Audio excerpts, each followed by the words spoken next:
തൃണമൂൽ കോൺഗ്രസിന്റെ യു.ഡി.എഫ് പ്രവേശനം വൈകുന്നതിനിടെ ദേശീയ നേതാക്കളെ പാണക്കാട് എത്തിച്ച് പി.വി. അൻവർ. ടി.എം.സി നേതാക്കളായ ഡെറക് ഒബ്രയാനും മഹുവ മൊയ്ത്രയും മുസ്ലിം ലീഗ് സംസ്ഥാന അധ്യക്ഷൻ സാദിഖ് അലി തങ്ങളെയും താമരശ്ശേരി ബിഷപ്പിനെയും കണ്ടു. തൃണമൂൽ കോൺഗ്രസിന്റെ മുന്നണി പ്രവേശനം യു.ഡി.എഫ് ചർച്ച ചെയ്യുമെന്ന് സാദിഖ് അലി തങ്ങൾ പറഞ്ഞു.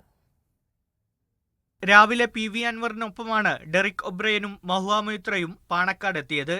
സാദിഖ് അലി തങ്ങളുമായുള്ള ടി.എം.സി നേതാക്കളുടെ കൂടിക്കാഴ്ച അരമണിക്കൂറിലേറെ നീണ്ടു. കൂടിക്കാഴ്ചയ്ക്ക് ശേഷം സാദിഖ് അലി തങ്ങളുടെ പ്രതികരണം ഇങ്ങനെ: തൃണമൂൽ കോൺഗ്രസിന്റെ എംപിമാര് അവർ കേരളത്തിലെ അവരുടെ പാർട്ടി പരിപാടികൾക്ക് വന്നതായിരുന്നു. അപ്പോൾ മലപ്പുറത്ത് വന്നപ്പോൾ പാണക്കാട് വരണമെന്ന ആഗ്രഹം പ്രകടിപ്പിച്ചു. ഇവിടെ വന്നു. പാണക്കാടിനെ കുറിച്ചൊക്കെ അവർ കേട്ടിട്ടുണ്ട്. അപ്പോൾ നേരിട്ട് മനസ്സിലാക്കാൻ വേണ്ടി വന്നതാണ്. അല്ല, ഇന്ത്യ അലയൻസ് ഭാഗമായിട്ട് തൃണമൂൽ കോൺഗ്രസ് ഞങ്ങളുടെ ഭാഗം തന്നെയാണല്ലോ. പിന്നെ ഇപ്പോൾ യു.ഡി.എഫ് ചർച്ച ചെയ്തിട്ട് അതിന്റെ ബാക്കി കാര്യങ്ങൾ തീരുമാനിക്കും. സൗഹൃദ സന്ദർശനമാണെന്ന് പി.വി. അൻവറും പ്രതികരിച്ചു. ദേശീയ രാഷ്ട്രീയത്തെക്കുറിച്ച്, ഇന്നത്തെ അവസ്ഥയെക്കുറിച്ചുള്ള ഒരു ജനറൽ ഡിസ്കഷൻ, ഒരു ഫ്രണ്ട്ലി ഡിസ്കഷൻ ഇത്രേ ഉണ്ടായിട്ടുള്ളൂ. പാണക്കാട് നിന്ന് മടങ്ങിയ ടി.എം.സി നേതാക്കൾ താമരശ്ശേരി രൂപത ആസ്ഥാനത്തെത്തി ബിഷപ്പ് റെമജിയസ് ഇഞ്ചനാനിയലിനെയും കണ്ടു. വന്യമൃഗശല്യം പാർലമെന്റിൽ ഉന്നയിക്കുന്നതുൾപ്പെടെയുള്ള വിഷയങ്ങൾ ചർച്ചയായി.